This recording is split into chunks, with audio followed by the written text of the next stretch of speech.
In today's video, I'm going to teach you how to view and clear browsing history in Chrome.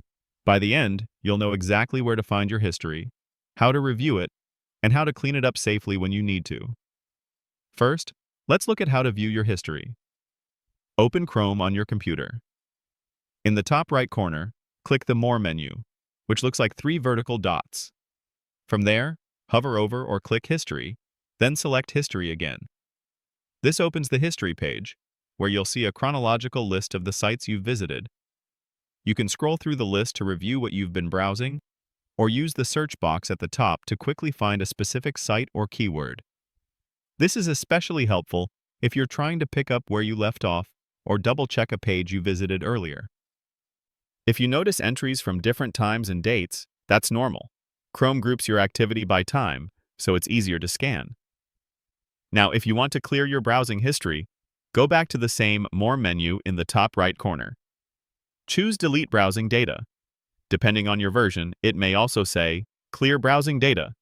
Both take you to the same place. A window will pop up with a time range menu. Click that and choose how far back you want to remove your history.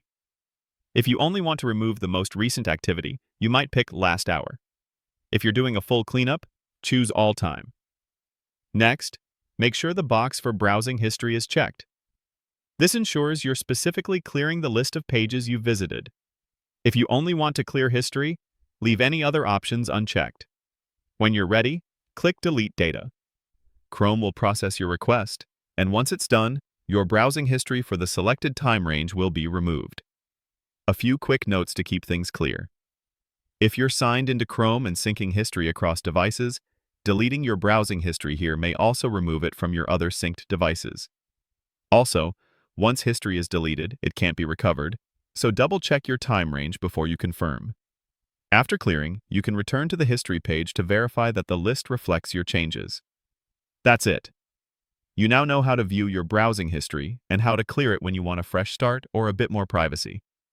Thanks for watching, and if this was helpful, feel free to replay any section while you follow along in your own browser.